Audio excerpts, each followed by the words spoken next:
Yes, I'm here. Um, I don't know whether this is protocol, but he said Bernie said to get started. He's trying to reconnect and he's having issues.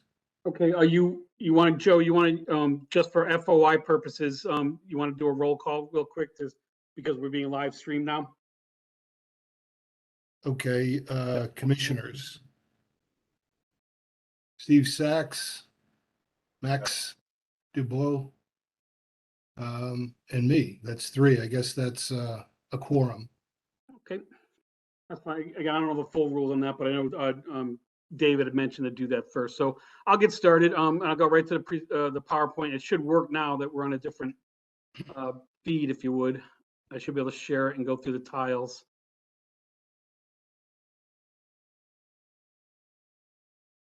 All right, main tile, and there you go. Okay, so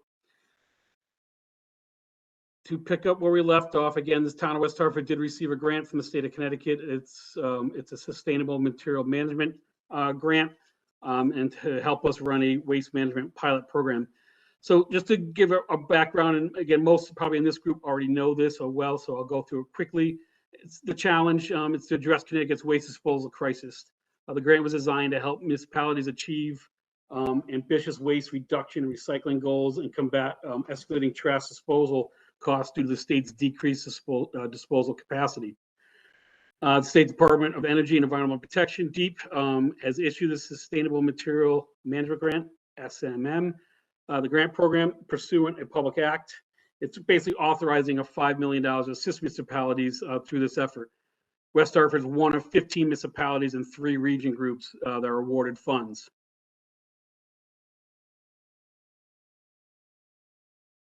And now I'm frozen again. Huh. Don't know why I'm frozen again. All right, I'm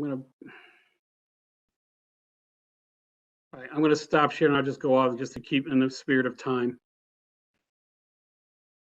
So I'm more of you just reading my PowerPoint to you guys. I apologize. So what we have in the waste disposal crisis, obviously trash capacity in the Northeast is shrinking quickly. Landfills are closing. Waste energy facilities are reaching or exceeding the end of their useful life. Trash in Connecticut is disposed of at 5 waste energy facilities, all of which are more than 30 years old, with the largest facility currently working on its closure plan, and that's the Mirror facility in Hartford. It's highly unlikely that additional waste disposal capacity will be created in Connecticut or surrounding states. Since 1990, a number of landfills across the United States has declined by 80% from 6,000 to 1,200. So again, the crisis is not just Connecticut, but it's a nationwide issue as we find less and less places to bring our waste. Increasing amounts of trash are trucked out of the state. Over 330,000 tons were shipped out last year. So basically it poses the question, where does it go and what will happen to it? Yes, an environmental justice issue, but again, as landfills continue to get filled up, we continue got to find new ways or do other methods of our trash, like reducing. So disposal waste crisis, the fiscal impact, West Hartford will feel this fiscal impact. Those of you who have been paying attention to this topic, listening to me for the last 5 years, I started discussing this in a public setting in 2016, 17. I predicted where the costs were going to go about this time frame, and unfortunately, I'm not proud to say the predictions are coming true. Because of the rapid decline in waste disposal capacity, the cost of disposal of trash is increasing.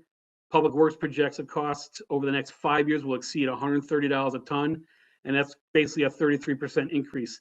And I'll be honest with you, 130 I think is a very low conservative number. West Hartford tip fees are anticipated to exceed $120 per ton by as soon as July 1st, 2024, which is fiscal year 25. And those of you in municipal budgeting, we're now building our fiscal year 24 budget, so it's only 1 fiscal year away. Our current tip fees are $96 a ton, again, representing an overall increase of 33% as time goes on. Tip fees for organic materials, part of what this grant will be addressing, are 60% of MSW, municipal solid waste. So there is a potential future savings for the town as more and more trash can be recycled or diverted. So West Hartford's responsibilities. Municipalities are mandated under state statutes 22A-220, and that's to provide for the safe and sanitary disposal of all solid waste, which are generated within the boundaries. So we're statutorily required to take on these projects in a meaningful manner. The majority of the disposed trash can be reduced, can be reused, can be recycled, or can be composted. In 2021, the town recycling rate was 33.5%. And I believe that's better than state average, and we're doing pretty good there. But certainly there's a lot more space we can continue to grow there. Public Works managed 27,175 tons of waste material in FY22. So FY22, just for information, ended June 30th of 2022. And so that total material includes all recyclables, all yard waste, leaves, MSW, metals that we were able to divert. Anything that was waste generated is in that 27,000 ton number. Increasing what is diverted from MSW will have many benefits. It will certainly reduce the cost of residents and our taxpayers pay to dispose of trash. It will reduce pollution, reduce climate change causing gases such as methane and carbon dioxides, and support the creation of new jobs in material recycling, reuse, and composting. Continue with West Hartford's responsibilities. According to the Environmental Protection, 42% of all greenhouse gases are related to material management decisions we make as Public Works for handling our waste. Improving recycling, composting material reuse will allow the town to sustainably reduce greenhouse gas emissions. West Hartford already has a very popular 9-month yard waste curbside collection program. We're also diverting food waste from our schools, and our school year-to-date numbers is 4.66 tons, and currently running 6 successful programs in our schools, and we hope to be adding a 7th shortly. So the basics of the pilot program and the grant they receive is a food waste diversion and unit-based pricing pilot program. This is to assist municipalities, West Hartford, to achieve waste reduction and recycling goals. And again, that's through that grant that's authorized $5 million to all the participating towns. The proposed West Hartford project is a year-long pilot program, including 3 months of education and outreach. It is a project to reduce waste by up to 40% and increase recycling. The pilot will be combined with curbside collection of food waste and unit-based pricing, UBP, of our municipal solid waste. The logistics of the program at a high level is it's basically a 9-month, you'll get a 9-month supply of orange bags, your pay as you throw bag or your unit-based pricing bag. You'll get green food waste bags along with the educational material. Will be delivered to all the residents in the pilot area. All pilot households will also receive a 5-gallon food scrap bucket to be set out at the curb each week on their trash day. The residents in the pilot area will receive a code for an online app. The app will be helpful place for information, education, and questions. The town will host several educational sessions leading up to the launch of the pilot about the program, along with recycling and composting workshops. So we're trying to think of everything in our launch process to touch everybody. Continuing with the logistics, 700 households have been selected for this pilot area, and they're being asked to participate to separate their food waste and use the unit-based pricing bag concept. Trash and food waste will be collected on the same day, so the day won't change of their normal trash day, and in this case, it'll be a Monday collection route. But each product, food waste and trash, will be collected separately. Food waste will be taken to quantum biopower, where it'll be turned into biogas and compost. Residents will be asked to only use the orange trash bag for the pilot during the duration of the pilot. The goal is to use 1 orange bag per week, which should be enough for your week-to-week trash, and then use all food. And if you're diverting your food waste and recycling all acceptable recyclables you possibly can. The orange bag replacing your green waste barrel as you do with your trash now, so no changes there. Recycling items remains the same, no changes in how you recycle on your week-to-week or bi-weekly process.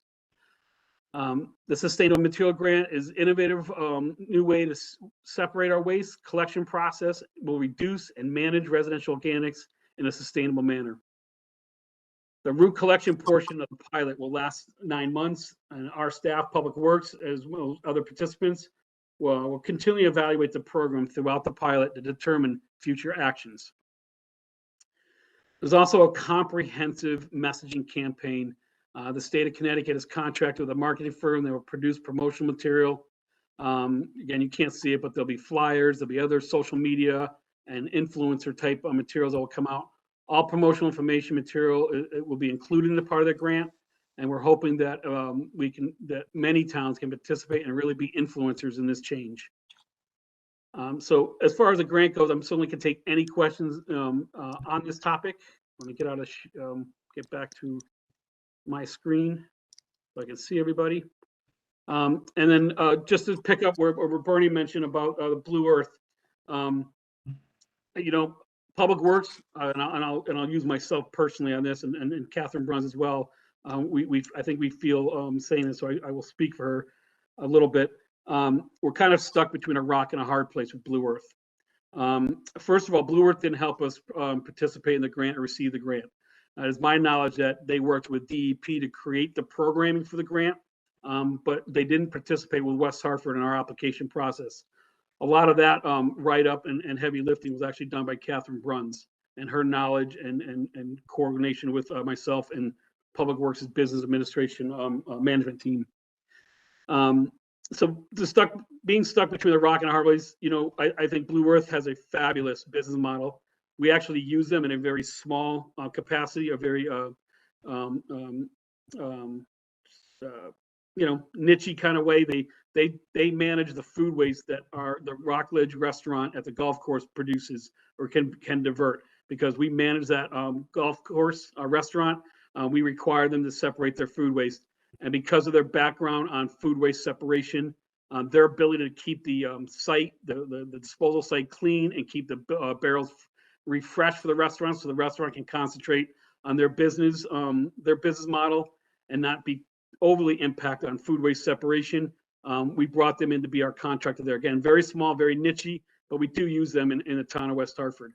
I've had a long relationship with Blue Earth since they really started their business in West Hartford. They're now home based in Hartford. And I believe the owners are Connor grads at some point. I don't even know their years. Again, to continue on the rock and a hard place. Again, great business, but so is Payne's Incorporated, refuse recycling removal contractor. They're excellent at what they do. They're not a Goliath company. They're small. They're, you know, obviously not a small business. I would say probably more of a medium business.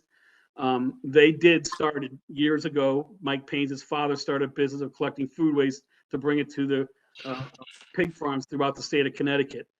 So they've got a very, you know, almost a similar pathway. It's just obviously Mike Payne's has grown and gotten bigger to take on more municipal waste as well as other types of waste collection activities. They're a partner of the town of West Hartford. We did an RFP in 2017, which Blue Earth certainly had an opportunity to submit proposals on segments of that RFP, and Payne's Incorporated was the lowest responsible bidder of that RFP for the total waste management collection programs that West Hartford has. And during that RFP process, we heavily promoted in searching for a partner in this space, because in 2017, Public Works had the foresight of these grants coming down the road, other activities happening in larger programs of waste diversion, increasing recycling. And obviously, Public Works was, I think, a leading municipality in the state of Connecticut to start the discussions, the very public discussions on the need to make changes and transformational changes in our habits and how we manage our waste in our households, and then how it's also collected at the curb. But on the legality part with Payne's, we have a legitimate curbside collection contract with Mike Payne's. And any effort to do something different could be considered tampering or some other, you know, just really undermining the integrity of the contract we have with Payne's, who is a very competent and willing partner for us in this space. Our RFP back in 2017 went even as far as including language that the winning bidder would participate in any pilot program the town of West Hartford would create, and would work with the town in negotiating program details, program logistics, and be the contractor to help us in those pilots. So that's where it puts me, Public Works in that rock and hard place. Certainly, Blue Earth has made a very very robust campaign to advocate for themselves and the services they provide. I don't disagree with most of what they're advocating for. Again, but I'm stuck between a legality of a hardened contract with a vendor, and then obviously the will to do something else. And how do you breach that when you have a contract? There'll be further discussions on this topic with council. We have a Public Works community meeting tomorrow morning at 8 a.m. Everybody in this call is welcome to join that. I think there'll be more discussions on the legality and what we do with offering the opportunities for this grant for other vendors like Blue Earth. But also, but if we did go out to bid, just to add this, there's no guarantees Blue Earth would get it again. Always could get it. CWPN could get it. Trash USA could submit and get it. And it really, opens the door to anybody coming in and making a shot at trying to be the server for just a very small, 9-month program to help us decide whether we go into something more permanent in a town-wide basis. So I guess that's everything that I have to say, and I certainly can answer any more questions and give greater detail if there is a question that requires it.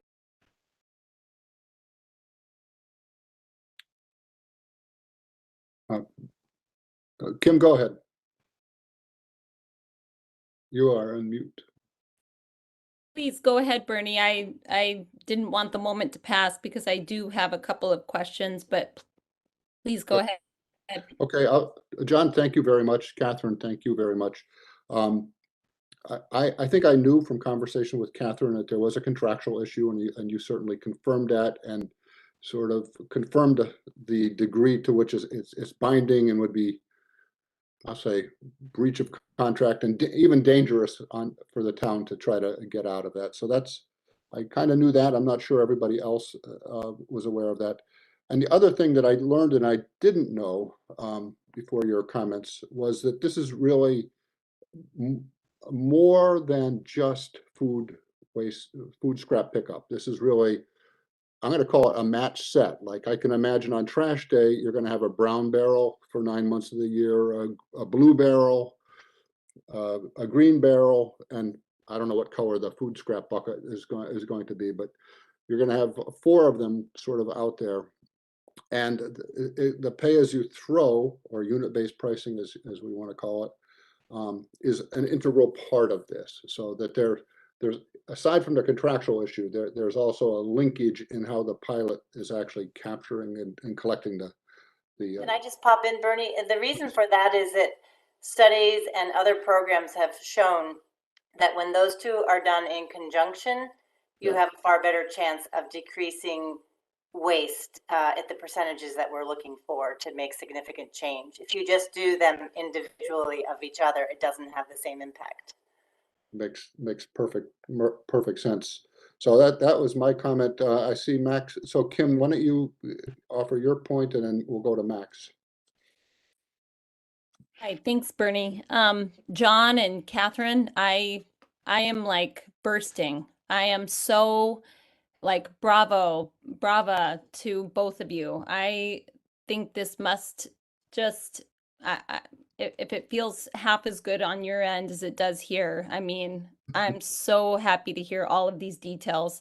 It just sounds like Catherine, as you just mentioned, the combo with the pay-as-you-throw, like real change is in the air. I hear, John, you have, I can tell by your responses that you have really considered this deeply, and I appreciate that completely. There are many good reasons, and there are many logical reasons why, like, yeah, guys, it's pains. We got to go with pains, I just don't want us all to miss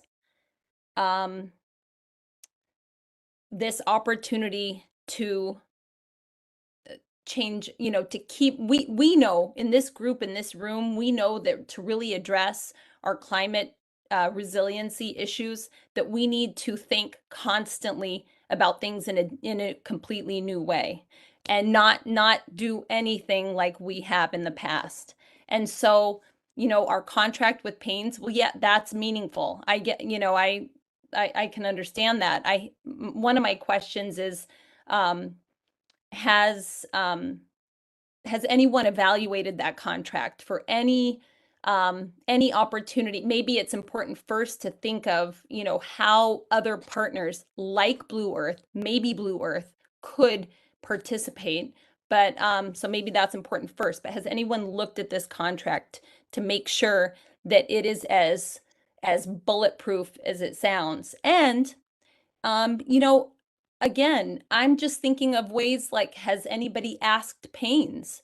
Has anybody gone to them?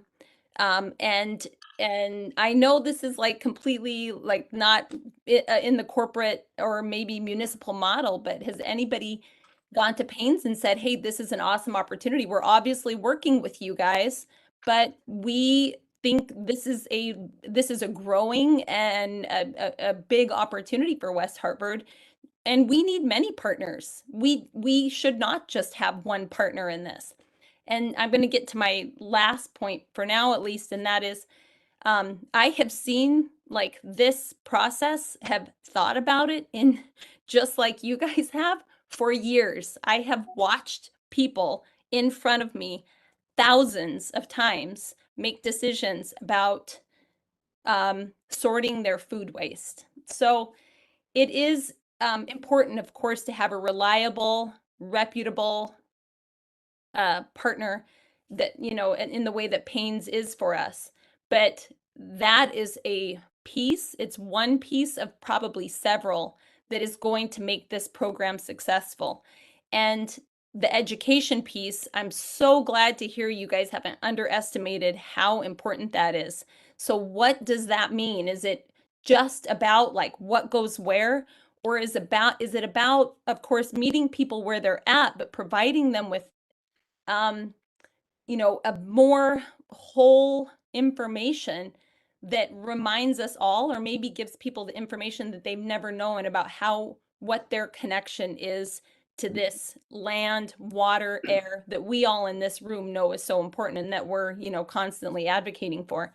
So, yeah, I guess I would just say that Blue Earth, I don't have a real personal connection with them other than to say for years now, they have been a partner with Charter Oak. While Blue Earth picked up our food compost, I believe in the very beginning, or maybe they picked up at other schools, I can't recall, but I believe they were a you know, partner in picking up our food waste at one point.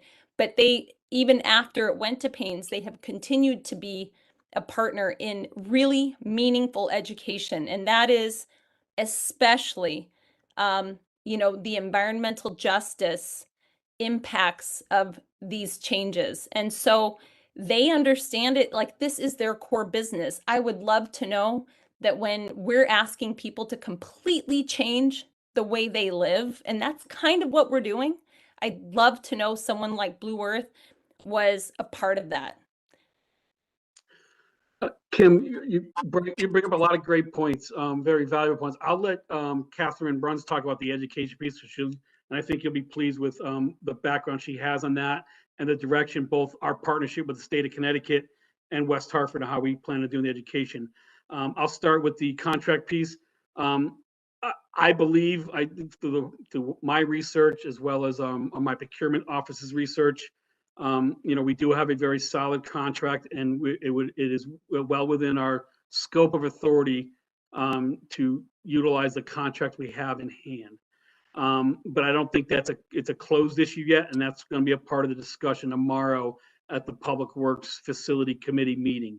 So it's not a done issue that was, you know, Blue Earth is out. It's still in discussion. But again, you know, we are, you know, Bernie mentioned, we are in some areas where we have a contract with somebody, and how do you breach it? How do you, you know, when right? I mean, theoretically speaking, Paynes is already collecting food waste, right? It's just commingled in the one bag, and we're just asking it to be diverted. And so, it gets kind of complicated in that space. Blue Earth is a valuable a component to wherever the state goes, and I think they have a space here. I do question their ability to ramp up, to 700 households and collect in a timely manner. But again, if we do an RFP process, a new one, those questions would have to get answered for us to award it to it. And again, I said this before, if we do go off the bid, there's no guarantees it's just going to go from Paynes to Blue Earth. Every hall in the state will have an opportunity to jump on this, and in the process of evaluation, cost will be a consideration. Because we're boxed into a grant, so we can't exceed certain dollar amounts, and so the lowest cost will be a major consideration when finally deciding the totality of everybody's proposals. And there's real great risk there. Frankly, as much as again I do appreciate Blue Earth and empathize their position here because of the work they have done with the state. I'd rather stick hard with Paynes because Paynes is probably one of the best vendors available in the state of Connecticut for waste and recycling collection than take a chance with other vendors that I have zero experience with and are actually much, much larger than Paynes, and really getting into a David and Goliath kind of scenario. Catherine, I'll let you talk about the education piece and the depth of the education. Before Catherine, can I just say one quick thing? Yep. Thanks, John, for that. And what's going through my head right now is simply like really I would love to make sure I understand, instead of just that key point of they're already a good partner and they should continue to be, I'd love to see like how, if this was open and we had a selection process, what are the criteria and what does it mean that Blue Earth has, again, that this is their core business and that they started and they're really a West Hartford. I know they're located in Hartford now, but they are a West Hartford organization and they are like their energy is like unbeatable. If you guys, I don't know, raise your hand if you have had any interaction with Blue Earth. I'd love to hear, like, I mean, I've scooped compost, and that is a community, like we cannot solve problems in the same old way. Like we have to act as a community and they are community to us. Paynes, I'm sure, is great people. I'm sure they're great. Blue Earth is the organization that's present. To your point though, John, yes, no guarantees. I get that too. I mean, obviously cost is one of the criteria, whatever on a rubric. I don't know what you want to call it, but they're just let's just make sure we're putting all those criteria on the list, and there are probably a lot that haven't been there in the past. So yeah, by old measures, Paynes is the clear winner. Just wondering if that's the part that needs to be changed. And I'm not going to say any more. Thank you very much. And Kim, all your points, I can't debate them. You're absolutely right. There's no debate on your optics of Blue Earth. So there's nothing for me to debate there. I agree with you. Go ahead, Catherine, talk about the education, the depth of it. So I won't go on too much about that, but I have participated in the West Haven and the Middletown and the now Ansonia rollouts of the program because they were towns that received the grant. So I've seen different models of how they've rolled it out. And as much as you want to do a lot of background education, I don't think you can grab everybody with the way that this group here feels viscerally about the waste crisis. So I think you need to come at it at a lot of different directions. And some people just want to know, how do I do it? How do I make it easy? You're asking me to do this. Let's just simplify. And to those people, I say, to John's point, is we separate things all the time. You're putting this stuff in the trash anyway. We're just asking you to separate the food out. We separate our laundry. We separate out groceries. We separate all the time. This isn't that complicated. So that's sort of speaking to people who just, okay, I'll do it, I'll comply, but I'm not going to get, my heart into it. But, I think that there'll be others who want to take it to the next level and understand the waste crisis and ask more questions. So for those people, we'll have a lot of, we'll have workshops. Cheryl Baldwin of Recycle CT is going to do a refresher recycling course because you know, we want to increase and do our recycling well when we do the unit-based pricing and throwing out of stuff. So we'll do some composting workshops. So people who want to do some composting in their backyard can also do that. We'll do that. We did that last year. There is a lot of material that this the company that Deep is coordinating with to do all the outreach. They're having some great educational material that they adapt to each town. So we'll be able to use those marketing tools, which would be great for our social media. There'll be ads that can go out on the Town of West Hartford's Facebook page. Let's see. Yeah, and then we'll have on the ground. We're going to go door to door with the bags with the educational material, and email me if you're interested in volunteering. I've got a list going with different organizations because we'll need boots on the ground, and that will be I've done this in West Haven. Drop off the material. There'll be the QR code for the app, and then we can answer questions as we go along. That is a smaller group for just under 700 people. Thank you, Yeah. Kathy. So, yeah. Great. We had another question out there, Bernie. Yeah, Max, you got your hand up very patiently. Yeah, thank you. Mute. You're on You're mute. mute. There he is. The hand down, not the unmute. There we go. Thank you. Bit of a different topic, but it's interesting to see that this is more than just food waste, that you're doing the pay as you throw. And have you taken this as an opportunity to reconsider the timing of waste collection? The fact that we have the garbage every week, but recycling only every 2 weeks, and it, in my opinion, should be the opposite. Great question, Max. It really is. I do believe we're going to get there. Actually, I think the town of Stonington, Connecticut will be one of the first communities in Connecticut to do that. But they've been doing unit-based pricing and food diversion for quite some time. So they're seeing the results of waste coming down and all the other diverted products coming up, where they can now make the move logistically to bring waste to a bi-weekly collection and collect everything else weekly.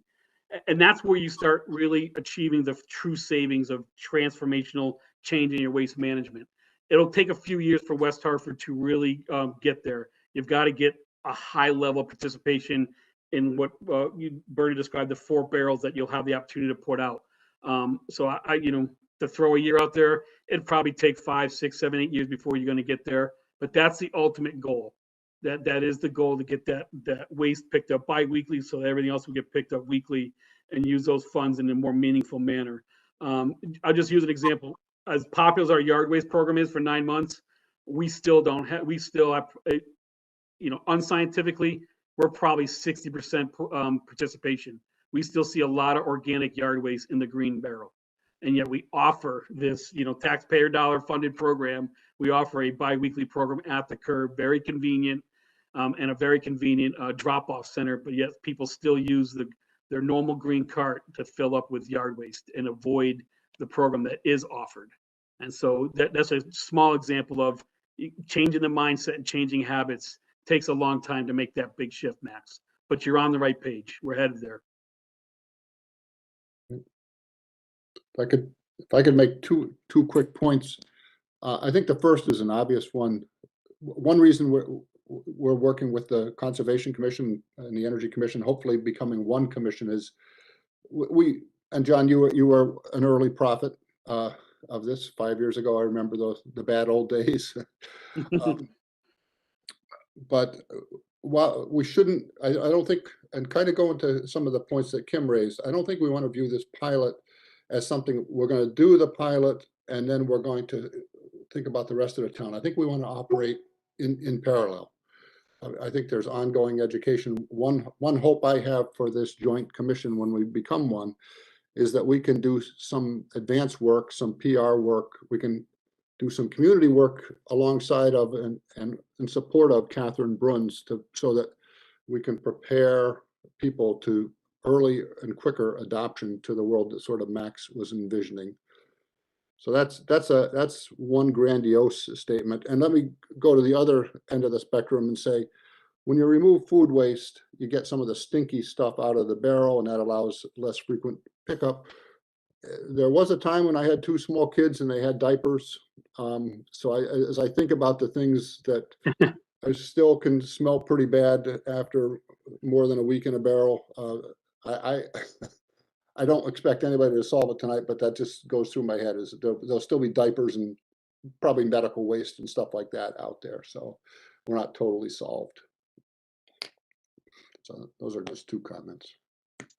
I got a couple questions. Stephen, Can I go? go for All it. right. So, John, you made a statement that Blue Earth didn't help in creating or help getting the grant for the town. Is that correct? That's correct. You know, the town of West Hartford independently applied for the grant once DEP released it. Catherine runs did a lot of write-up work along with other staff members in West Hartford Public Works. But I believe Blue Earth was a very active participant on the state level in program design, working with DEP behind the scenes. But they didn't participate in writing the grant for the town of West Hartford. Did Paynes participate in it? No, this was strictly a West Hartford initiative, Public Works initiative to apply for the grant. We're later than the other towns because I decided, call it my PTSD from 2017 and the beating I took from even introducing this topic. I wanted to make sure, we got the grant, and I wanted to make sure that there was political will to really move this forward before I put a lot of labor hours into developing the logistics. So that's why the other communities are launching it now, and we won't launch until end of first quarter 23. That's fine. It was just Yep. maybe inferred that since they didn't help you, Paynes did. But so the town did it independently on their own. So correct. Is Paynes doing food waste collection now? They Yes. collect from our schools. So Paynes is doing it and Blue Earth is doing it too. Blue Earth does it by subscription, so a resident can hire Blue Earth independent of what Public Works offers. Paynes collects the food waste from our schools as a result of the RFP that was issued in 2017. Paynes also participated in the very small pilot that we did in 2017 of 100 residents for food waste diversion. Paynes was our hauler then as well. Okay. And in the contract the town has with Paynes, they have the first right to do any grant programs? Did you say that? Yeah, we had language in the contract that if the town were to participate in any grant or developer grant, the contractor, again, speaking of the RFP, would participate with the town in any grant that we develop in the waste management space. And what does that mean, they would participate? They'd be a hauler, because most of the grants are going to be related to curbside hauling. They'd be the hauler to help us facilitate and run the logistics of a grant, of a pilot program. Okay, so they're charging the town to do this service, correct? Oh, correct. Because it's an added truck. There's added labor. There's added resources to fulfill this 9-month program. Yes. And so, what was the cost between Blue Earth and Paynes to do this? I don't have Blue Earth's number because I never quoted them because I didn't have to. And in the spirit of competition, if we do have to go to RFP, I don't want to disclose Payne's financials, because if we do have to put another bid out, this public meeting would put his numbers out publicly. But his program is within the grant parameters and the line items we have. What do you mean his financial? What do you mean his financials? All right, for argument's sake, if Payne's bid $10 to pick it up now, and I go to a bid next week on this program, everybody knows Payne's bid $10, and so now they're competing with a known number. Okay, but you could have both Blue Earth and Payne's submit a bid for both, correct? Or you already had the price tag from Payne's? I already have the price tag prepared by exercising our contractual obligation to work with our hauler, which is Payne's, on a pilot program. And I don't want to say the numbers that we've talked about, because then I would be publicly disclosing his numbers. And if the council says, directs the Public Works to go back out the bid, his financials would be public, so that everybody would know it, including his competition. Well, that would be good for the town people, wouldn't it? but not good for business, and I don't want to put myself in jeopardy and run the risk of an arbitration case. Okay, but we're just talking about the town could potentially just bid just the waste food product pickup, correct? The collection, that opportunity may present itself, yes. Okay, so the town could do that and have decided not to. Excuse me. It's possible we could do that, yes. Again, that's what we're currently discussing, and I believe that'll be further discussed in tomorrow morning's Public Works Committee meeting, which is run by council. Okay. Okay. All right. Thank you. You're welcome. John, 2 points. Just following on Stephen's point, it sounds like the contract with Payne says if there's a grant, you work with us. West Hartford works with Payne. So. Just want to clarify. I think what you were saying when you said we might possibly think about Blue Earth, that would be a big step because we'd have to find a way to not follow the language that's apparently in the contract. Correct, and that's what we're discussing is if there is a will to go back out to bid for this one piece, we've got to make sure that we're in good legal standing to do so, Right. and not put ourselves in a jeopardy to head into an arbitration case because of a binding contract. So there's legal. That's how I understand it. But I want to admit for full disclosure, I'm not a procurement official. I'm the director of public works, and so my procurement officers are the experts at this, and I'll defer to whatever their comments would be. But I'm led to believe that's the rock and the hard place that I think that public works is in. Okay, so it would be Yeah, no. a legal issue as well as a relationship issue. Even if you could walk away, there would be. Okay. In my opinion, it's a bigger relationship issue than a legal issue.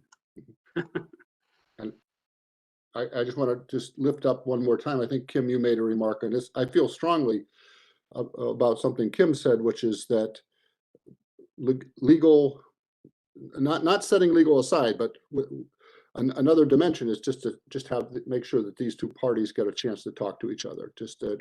Great point. Glad you reminded me of that. I did talk to Payne's, and not to. I'm not going to put words in my mouth, but and I'll paraphrase. He's not happy about the attempt to undermine his contract. Okay. Can I just follow, just because Bernie opened that up just for a moment?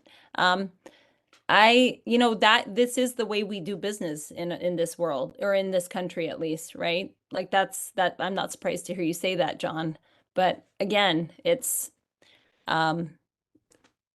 I don't know when we decide to do things differently, because we really do need to do things differently. And so I mean, it is all about relationships, and I'm obviously not the person that's playing a role in any of that, but from a very high level, for Payne's not to understand that Blue Earth has a role to play. And I am going to call out Blue Earth, though, again, I respect the fact, John, like you said, like that doesn't mean that, Blue Earth is instantly qualified for any business that we have to offer them. But for them not to understand that Blue Earth just simply put has a role to play, I think that seems like a great opportunity for us to grow and deepen our relationship with Payne's as well. And we can do these bold things, and I bet Payne's can too. I know that probably sounds crazy. I don't work in the corporate world anymore, but I used to, believe me, and that it was a lot could stand to change there too. So Tim, your I points just want to mean a be lot to me. Thank you very much. I do. They really, really, truly mean a lot to me, and we'll see. Like I said, there's a lot of decisions that have been made very quickly here in the next few weeks. I just want to make sure I'm clear on what's being asked, and I say this as a longtime customer of Blue Earth, and I love their service. Joined as soon as I could. You're saying you want John to ask Payne's to change the contract that they've already signed? no, That is what would have to happen, right, for them to do a competitive bid? well, first I would, okay, I mean, first I don't know what the process is, procurement, your like council, whatever, making sure we understand. And this is not I'm not advocating like trying to sneak out of a loophole in a contract. No, I'm not not at all. But I'm asking, people, person to person, real human being to human being, to say, Paynes, you guys are, we are, you got our business, and there is a piece of business that there's a company that is a local company that and they're qualified, and we and maybe others, I do believe that's a piece of this, is drawing awareness to, like, this is opportunity. Like Paynes needs competitors, not, I mean, this is a growing, I think I heard John say that in the presentation. Like, this is going to be a growing industry. It's not going to just be Paynes forever, because there are going to be probably many different ways our trash is going to change and be collected. Like, this is the growing industry. And I know we probably never thought it was going to be in garbage, but it is. I think it is. So, I'm saying, hey, we're at the beginning of something different, and Paynes, we're with you, but can we be with other people too? I don't know how No, that sounds. Kim, I clearly understand what your point is. You get it? It's more Okay. of a Yeah. business compassion approach versus a hard legal stance. I get it. That's it. Yeah. Absolutely. A human business approach. Right. Yeah. And I'm happy to lead those conversations. Again, that's still putting that rock in hard place. Dawson, I see you have your hand up. Yes, hi. I just wanted to interject before we moved on to our next topic. Wondering if there was like any way for us to have access to the food waste pilot slideshow, possibly, that I could relay like to my club, just to like inform them about what's going on. Yeah. Absolutely. Well, I myself or Catherine has it. We'll get an email. I don't have your email. Maybe Catherine Bruns does. We'll get it sent to you. Yeah. I made some edits to it since you gave it to me. So let me resend the one I was reading off of tonight. Okay. And thank you for the edits you made to me. It made it much better. Thank you. Thank you. Great, thank you. Well, okay, so it sounds like John and Catherine, this was a dress rehearsal. You have the. You know what? I appreciate it. It was a dress rehearsal because I got to do this tomorrow morning at the council with a lot more keen eye than Kim Hughes. They're certainly going to grill me, and rightfully so. I think it's an important topic. Kim brings up a lot of great points and opportunities to do something different. I don't disagree with Kim's approach here. It's just, again, I got to work that fine line of being a director of public works first and a compassionate person second. My one editorial as your director, and on a personal note, because I've been doing this for a long time, it's going to take the help of everybody in this commission plus. This is transformational. This will be a struggle before it's a success. There'll be a lot of pains experienced. I go back to the biggest pain that I felt, and I was scared for a period of time. There was a petition that was sent around to have me terminated for introducing the unit-based pricing in 2017. And I was from a my position where I served at the pleasure of a political body, and we've seen people have to go for no reasons. I worried for many nights until I got reassurance from the council that I was doing my job and I had their full support. So I go into this with excitement. That we can finally do it, because I think there was a new energy today than there was not here 5 years ago. But I do want to caution everybody. It needs the help of everybody that's for this, because it will not be easy, and there'll be a lot of pain, suffering to get there. But I think we can and we need to. It's really this is an apolitical issue. The facts are real about the climate change, the lack of capacity for waste, and the amount of waste we, as each individuals in this call right tonight, we generate a lot of waste, and we've got to do things differently. And we need those triggers like unit-based pricing and like other opportunities that you'll see coming from Public Works in the near future. We need those things to be triggers to move people's mindsets and change their internal processes in their homes to be better. And I'll leave it at that as a personal editorial. Great. John, I think you can take some solace. I think Churchill said of Americans, and he was half American himself, that Americans always do the right thing. but only after they've exhausted all of their possibilities. And where I think we are at this moment is we're close to have exhausted all other possibilities. So I think so too. Thank you, Brian. Hey, Bernie, can I just say something to John here? yes, please. I remember you took a pretty good beating there a few years ago. And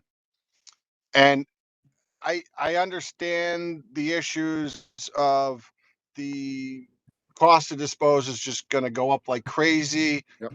You know, there's still maybe a slight chance of something coming back into Hartford, but who knows? It's a long shot. Politics deep killed that whole issue. But I think that the approach to the townspeople is where it failed.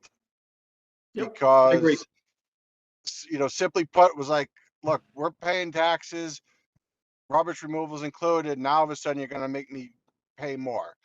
Yeah. People can't see the issue of, okay, we're going to have to go up $500,000 on your taxes to cover the added cost. So I think if, you know, you got to think more like an independent business guy of how to sell this than as a political town way to really be able to see the dollars and cents of here's some real savings. One thing was always like, hey, let's reduce the mill rate by a little bit and say, here, you go pay for it on your own, have at it. And then people could go out and shop and do their own thing. But it was, the town's viewpoint was, no, you're not losing anything, but the general public was yes. So I think it was just maybe if you guys consult with some, business townspeople of how to really sell this thing, it might hopefully go a little more successful. Stephen, I agree with you. I did, and I've had many deep talks with Catherine Brunson on my personal self-assessment. I know the mistakes and the fumbles that I've created, and some of them are self-inflicted. Hopefully I'm smarter now. We're better for it. Certainly the conversation hasn't stopped, and I think the community has grown. But at the end of the day, you're right. Public Works may have less of an impact on the mill rate, but I can't control the other budgets that will probably absorb any savings that I create. And I've always been since that beating I took, and Catherine can support me here, I always caution deep when they pitch that word savings. You got to be very careful what that means from a director of public works, but what it means to the residents when they think about their pocketbook. It's two totally different meanings. Yeah, yep. And it's hard to, you're entrenched in knowing the cost and everything else and really what's going on. The majority of the people do not understand that at all, or really understand the makeup of the mill rate and the taxes they pay. And so it just came down very simple. It was like, we're already paying for it. Now you want me to pay for it again. So you're not wrong, Stephen. Work around that. You're spot on. Thank you for the feedback. Thank you. Thank you, John. And thank you, Catherine Bruns. This was really helpful. I hope good luck tomorrow. If it's okay, I'm going to check out because I don't think I'm on the agenda for next, but I'm going to sign off. Thank you everyone for your help. Again, Kim, thank you very much. I appreciate your support. Everybody on this call, thank you. Thank you, John. Good. Well, Emily and Catherine and Kim, I think this is an example of our two commissions. What I think in the future, these are the types of issues that I think we're going to grapple with. Absolutely. And I just think it's so great that we have it out on the table, what the issues are, so that both commissions understand it, because, it takes great suggestions like Steve Sachs and, that are wonderful, outside the box thinking. So I too think it's a wonderful combination. Great. If I can, I want to jump into the wording of the ordinance, and I'm going to share a document which I think perhaps I know that was sent around. I don't know if everybody's had a chance to look at it, but Emily, Jim Fishman, Kim, myself, Catherine Deviney, and I think Ted Newton, I think were the work. If I left anybody off, let me know. were the group that worked on putting this together. We had Cynthia Latour, who's an attorney with the town, help us out. And so this is, unfortunately, we had hoped tonight that this document that we're sharing would have gone through the lawyers of the town and sort of be final from their perspective, but that did not happen. So whatever we say here tonight might still, there's yet another round of wording to go through. So this isn't final, but it's fairly close. And Bernie, I just wanted to let you know that I am back, and I should be back at a computer in a second. So I'm listening to you guys. So I joined just before the end of the last discussion. So perfect. Okay, well, it's like a voice from the heavens. It's great. Well, actually, while Catherine Deviney is doing that, I'm going to stop sharing and just, because I'm not sure that our first recording and live stream actually took hold. I just want to note that we did have a roll call, and we did approve the minutes of the Clean Energy Commission from October. So I just want to let people know that I don't know if we're going to be able to join up that initial recording. Probably not. Just so for the sake of FOIA and posterity, we did do those two things. And I'll go back to sharing. This isn't that long. Emily and everybody should just join in this, especially if you were helping drafting. But we have a series of whereases, which are mostly not necessarily part of the ordinance. So more or less to tell people why we're doing this.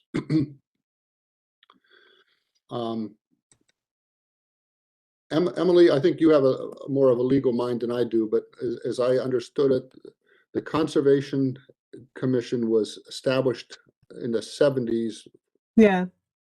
And I think we had some concern as we were looking at setting up our own sort of origin story, that we didn't want to lose anything that was in the original ordinance. So am I correct in saying that this? So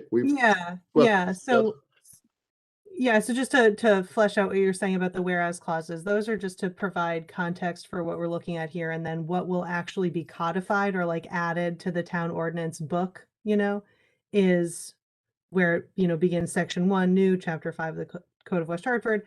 And just for additional context, the existing provisions about the Conservation and Environment Commission, and I guess also probably if there's existing provisions about clean energy, I forget.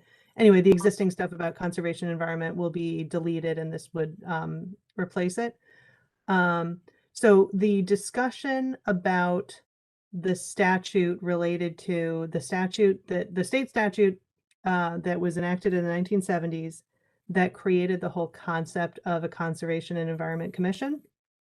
And we were wrestling with and so it created, conservation commissions can do this, they can do that, and the list of things that conservation commissions can do is, our ordinance, where it says, have an inventory of green space and things like that. It was clearly like copied directly, right? It's the same list of action items.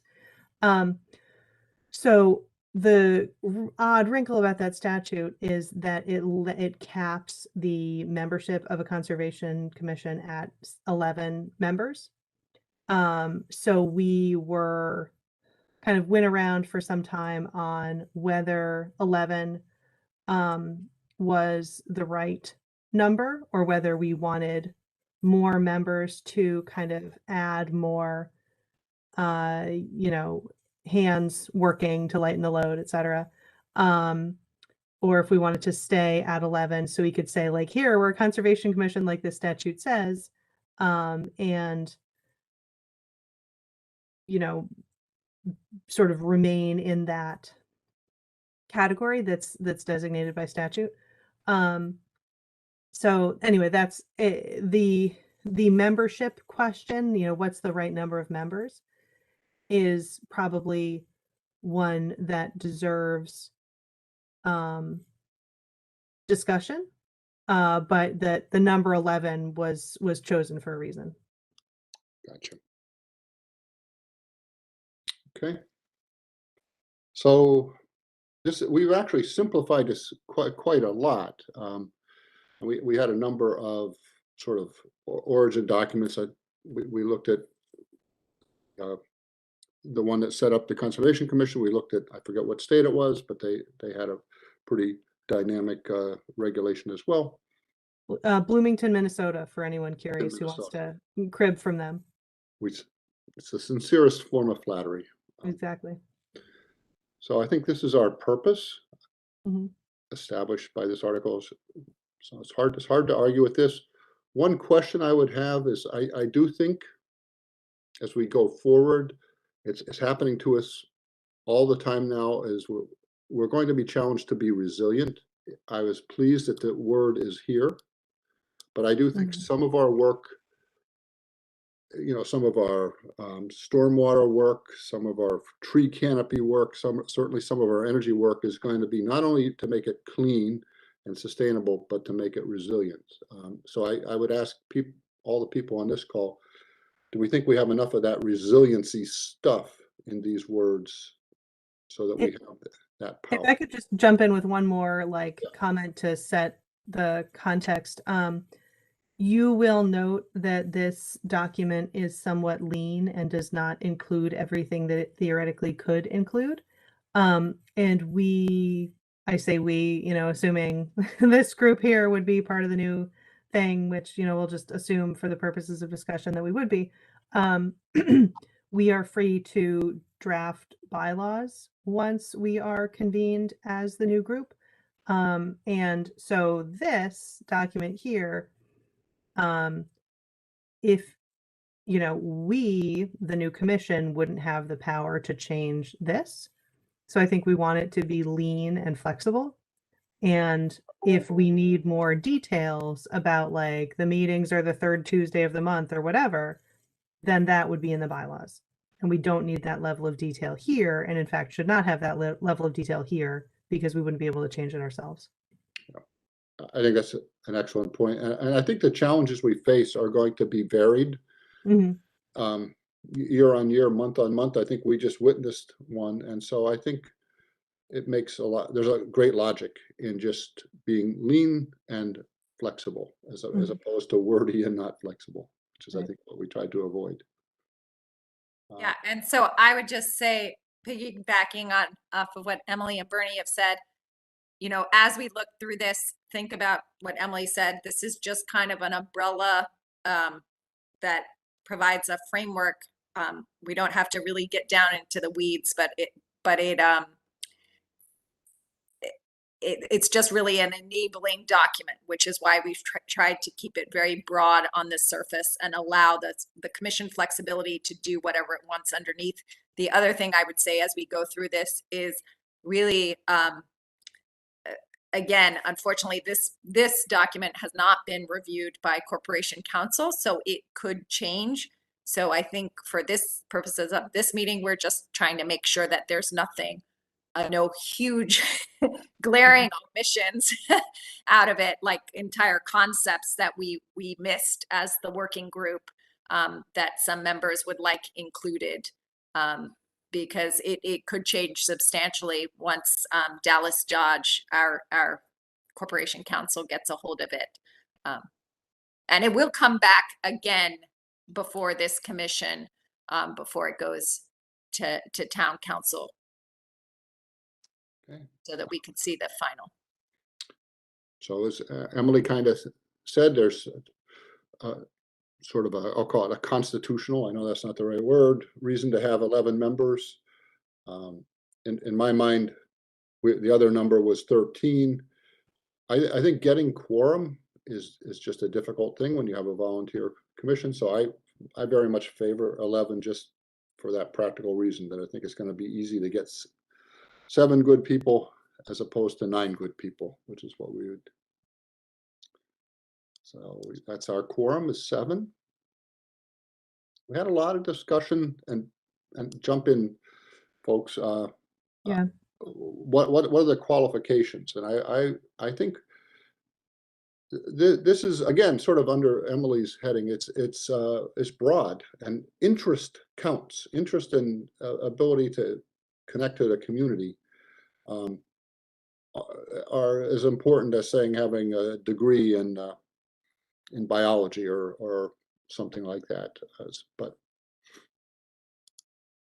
And we are looking for diversity of voices, and outside of this process, but definitely feeding into it. The town is working on I'll call it this is the wrong word, correct me here, but it's a recruitment process where they're going to solicit and gather members, not only for this new commission, but for all of the commissions. So we're going to be the beneficiary of a process that is going to help us get diversity of voices and folks from across our community, which is something we struggle with now. The town clerk's office has initiated a new process to look at their application process for board and commission members.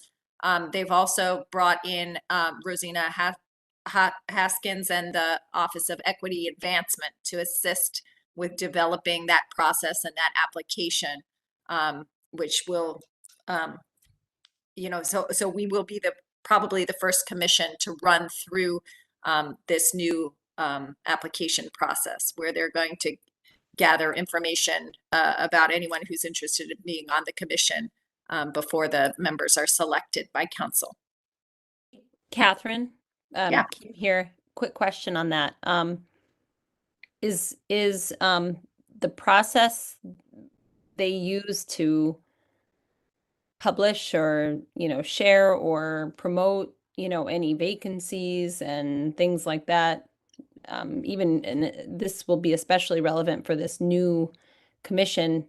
I mean, has that been part of their discussion? I would assume it has been, but just, making this known around our community that there are going to be spots on this commission, and making sure they're reaching everybody. And then generally going forward, You mean kind of how we put out the announcement, not just the application process. Exactly. Yeah, how we let people know. Like, I know that there are like maybe a surprisingly few number of people who understand our commissions and our commission structure, and may very well be qualified and interested and just don't know. So that is another big piece that's kind of even one step back, that I hope that they're talking about and dealing with. That is a great point. I don't know the answer to that, but I will be sure to follow up with them to make sure that that's on their radar as well. If not, we'll put it on there.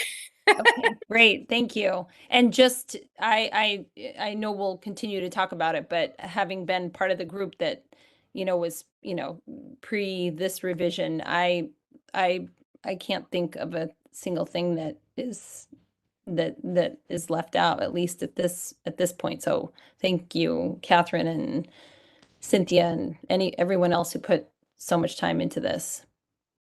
Great. So this is really just a technicality, a good one, that we won't all disappear, that we'll have staggered terms so that we don't, that are somewhat continuous. I think in terms of officers, it's just going to be a chair and a secretary. I think they're pretty keen on having a secretary because that's an important role. And again, to Emily's point, just because those are the only 2 called out doesn't mean the group can't have more officers. Those are just the ones that would be required. Exactly. Right. Again, we can put all that in the bylaws, but we can't change this ourselves. This, I know on the energy side, Stephen, you've talked about how, let's make sure we're connected to the town. That's because things have appeared on different agendas. Things have come through different ways of getting to the town council, some of which we thought maybe we should have seen or somebody should have seen. I think we're trying to correct that. And one way to do that is to have a liaison from the town on these.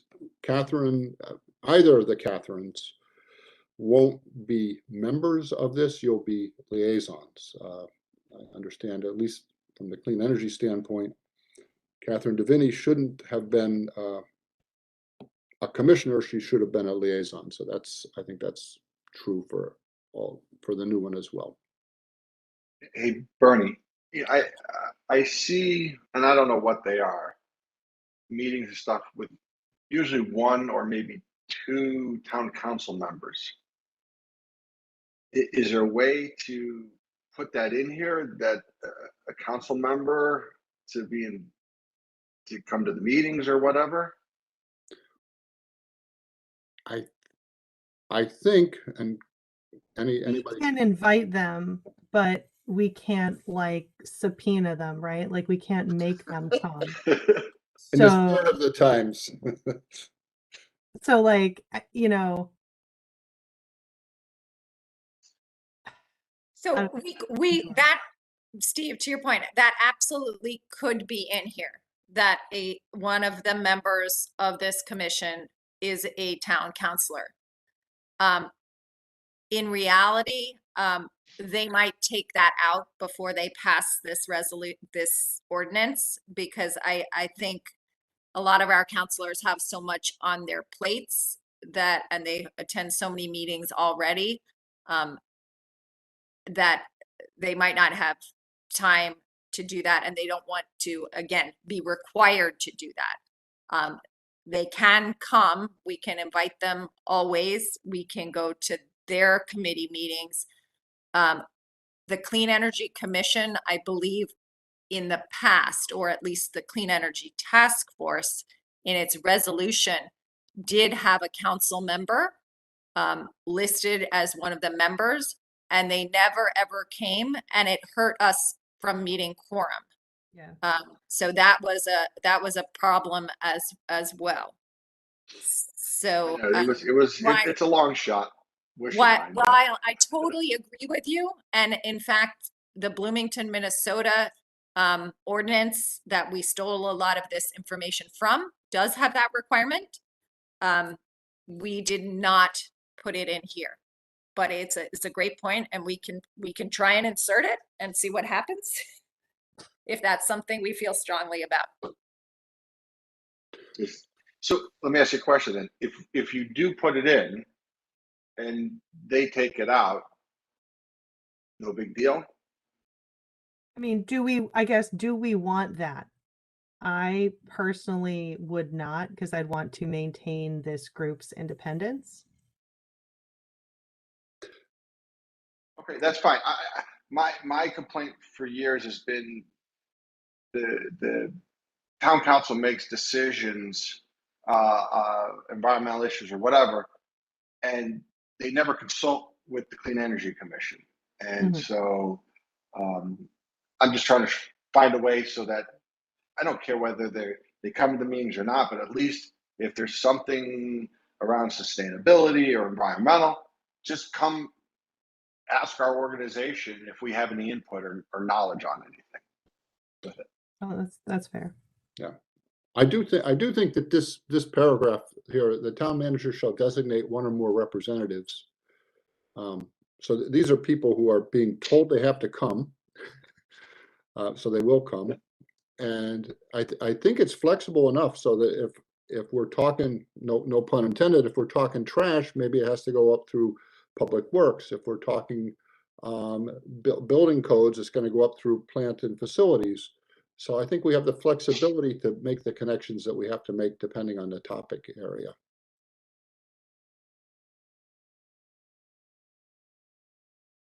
And so now we're talking about duties, stuff that we have to do. So pay attention. Identify and prioritize concerns and issues.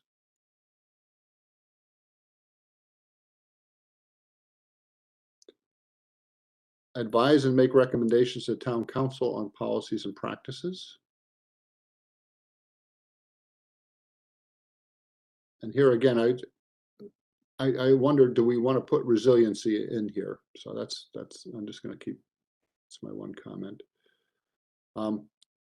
Serve as a resource. And I think, Stephen, I think one of your ongoing issues is you'll hear the town council make something that really has an environmental context, and they haven't consulted with us. And that's, you've got a bunch of interested and educated and connected people. We want to be consulted. And I think that's certainly, that is one of our duties.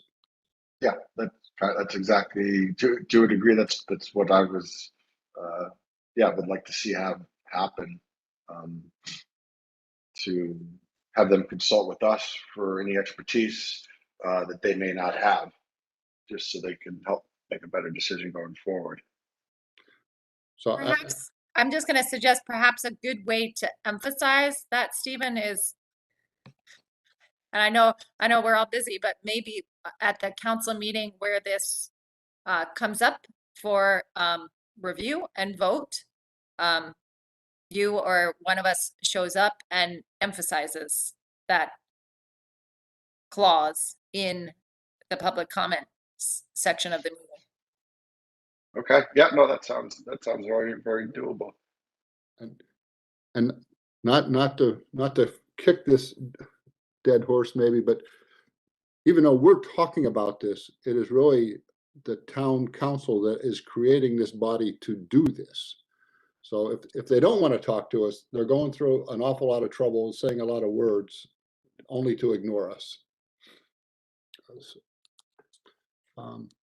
So, Bernd, I just had a comment on that really quick, and this is not a change suggestion. I just see that West Hartford Public Schools, I know personally that that is one of the big connections that I want to make, and the connection to town council and stuff, it's so important. I completely agree. But the West Hartford Public Schools, like how, whoever this body is, the sustainability or West Hartford sustainable West Hartford, whatever. How are we going to make that connection? So Catherine just suggested, checking in at the town council meeting. So I'm already wondering, like, how are we really going to make that work? And so I'm just, don't let me forget, guys, everyone, that needs a plan. Okay. Kim, that's a really good catch there. And you are 100% right. I have been focused on the town council. I long ago in my head conceded that I wasn't ever going to crack into the school system. I know Catherine with a C has worked on the Greenleaf schools and done some programs, but I think you are right that this is big, and relative to how we're operating now, a change. Yeah. And it just, like, going back to the whole conversation about the pilot program and stuff, I have a great idea for how to really create a community that can be supportive of unit-based pricing, and that is just teaching our children and actually kind of letting them do what I think they instinctively know is right to do. So get out of the way, and then, like, follow them toward, this stewardship and care of our planet. So that's schools, the younger the better. Catherine Bruns, do you want to mention our meetings with Ann McKernan? Yeah, I was just going to bring that up, that Catherine and I have met twice now with Ann McKernan, who's a deputy superintendent of schools, and started a dialogue so that we could have a conversation to let the schools know what the town is doing, and then the town knows what the school's doing, and offered our services, Catherine on the energy side and me on the waste and recycling and all the food stuff. And she's very keen on getting up to speed and was excited about a sort of a collaboration.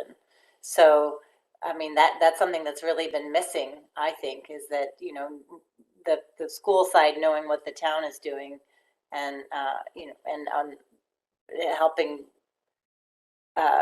educate the students in support of town initiatives.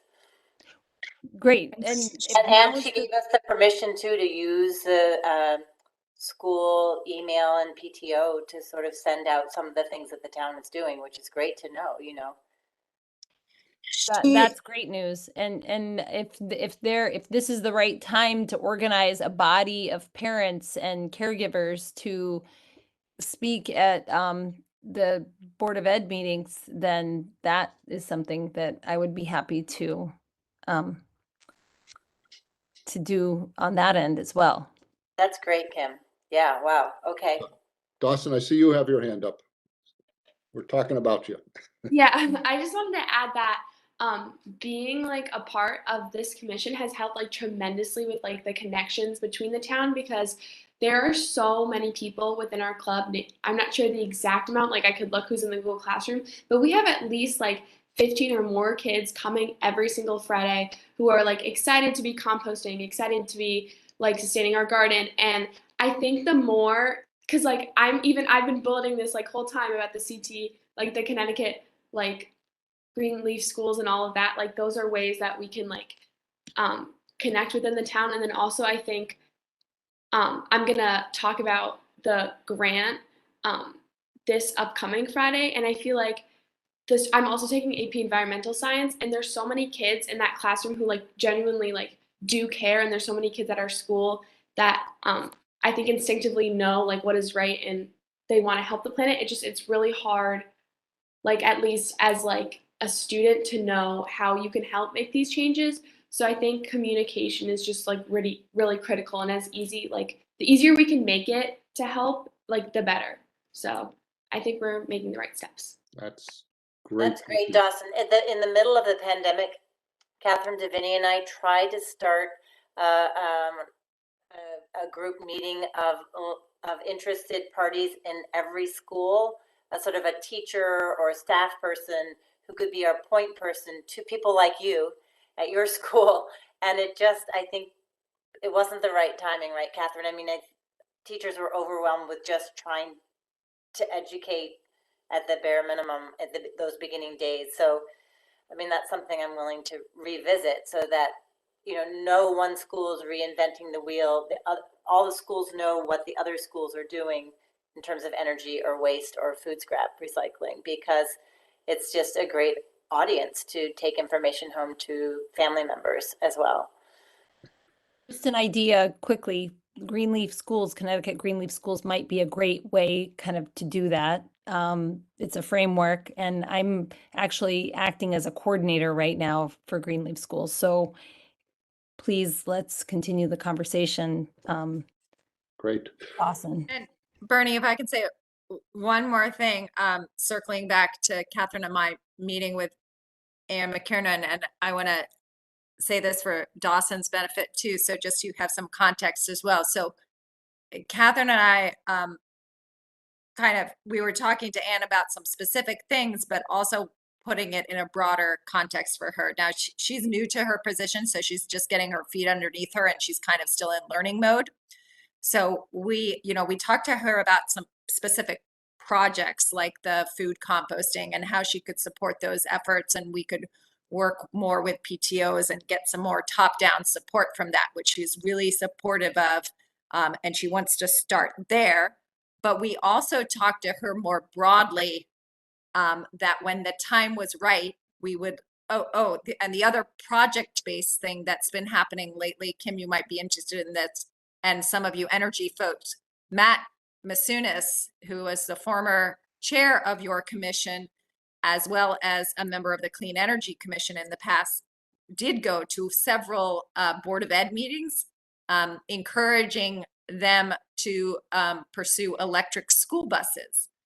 And where that ended up is because, quite frankly, they've been ignoring me for years. but where that ended up is actually there is language in about electric school buses in an RFP that is currently on the street for the town for our specialty out of district transportation. So that's a great win that Matt initiated. Anyway, those are two project-based things.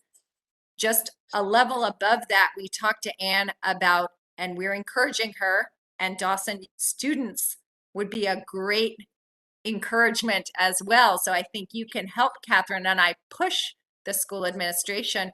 We were talking to her about when is the time going to be right for West Hartford Public Schools to adopt some policies around this. They have an equity policy in their administrative documents. When are they going to kind of start to focus on sustainability as an organizational policy? And then layering on top of that, we also talked to her about presence. So what does she envision? What would she like to see? What would students like you like to see on West Hartford Public Schools website or in communications regarding sustainability? There's no energy, recycling, or sustainability webpage on the West Hartford Public Schools website. There's a very lean one on the town side. So kind of, do we link to that one? Do we keep it separate? So we talked to her about those two larger things above the project based. We talked to her about policies, and then we talked to her about this thing that we were calling presence, which included websites and communications and outreach. Great. So you can encourage her too. New Haven adopted their own, like, kind of a version of the town's climate resolution, right? On the school side, I told her that. Everybody knows that? Okay, just making sure. So it's coming up on the hour here. If we can, if you go D, E, F, and G, basically what we're telling ourselves, what they're telling us is that we are not only working for the town and the schools, apropos of the discussion you all just had, but also reaching out to the community, which is obviously critical where we are. There's 25,000 households, 64,000 people. You know, if it just stays in this little group of a dozen of us and doesn't go anywhere, we won't have done much. And Catherine will point out on the energy side, the town is only 4% of the energy of the town. The other 96 is what we have to work on. I'm sure that the same is true of trash and a lot of the other things that we're going to be talking about in this group. And just to go down to what I think will be one of the first orders of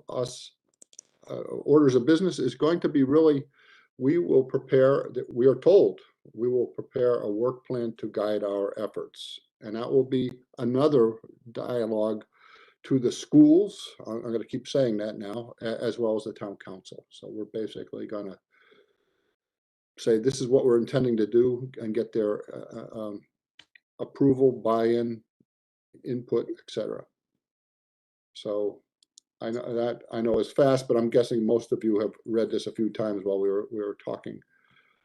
Only comment I'm going to make in terms of changing these words is I would like to see resiliency slipped in a few more times, because I think it's going to be important. It's going to be a big piece of what we're doing. But other than that, just stop. So Catherine, this document is going to go to Dallas Dodge. Is that the? This document is already with Dallas Dodge. Okay.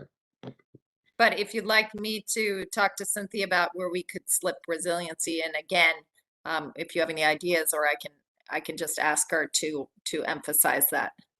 Yeah, I'll shoot you a couple things tomorrow, but it won't change this. And I think it is there. It's just not mentioned as much. It's in our purpose.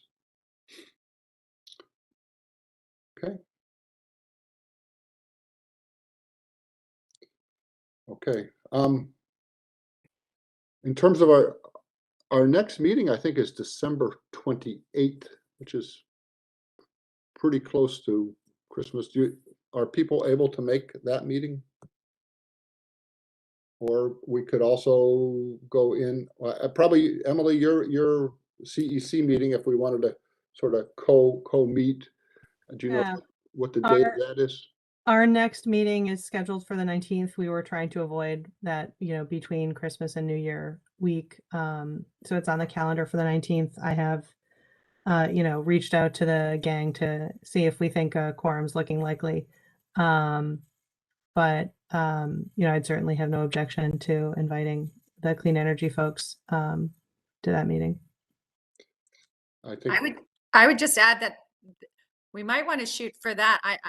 I'm hopeful that Dallas Dodge might get to this revision soon, which means we could look at it on the 19th rather than waiting till the 28th.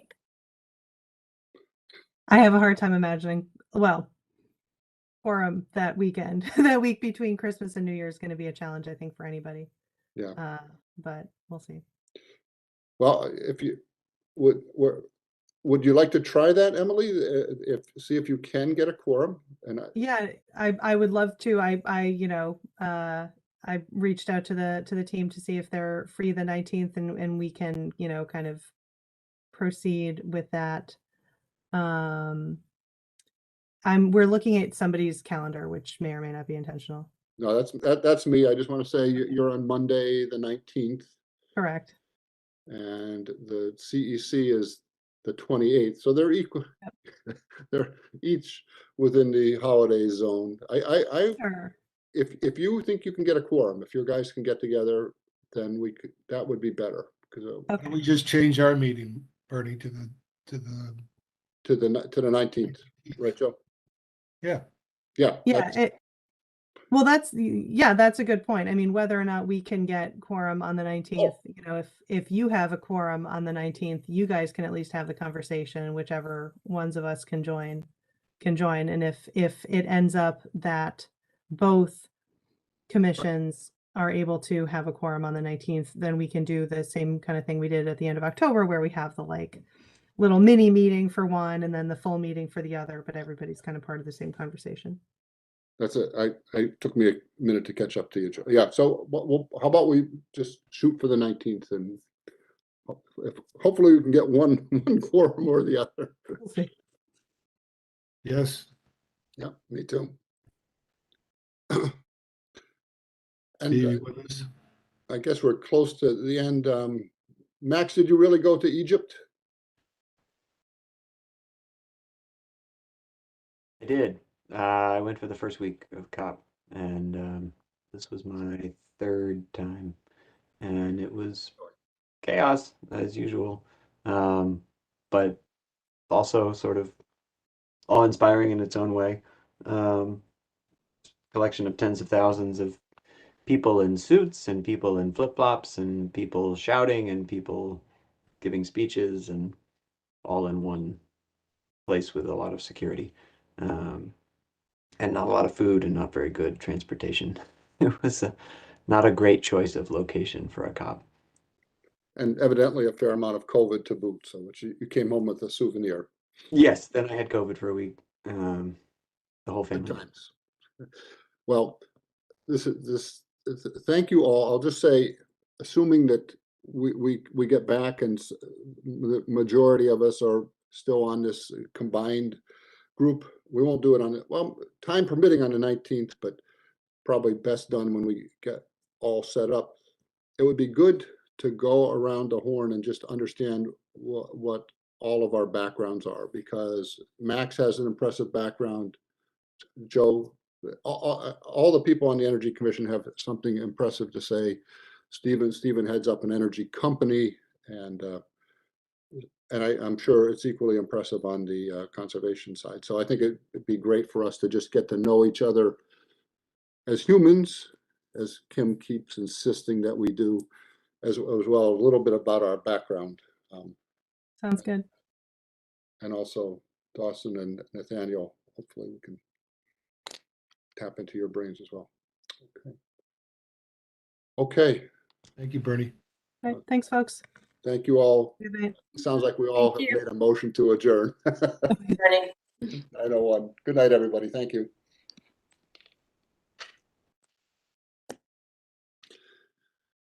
Thank you, Catherine Bruns.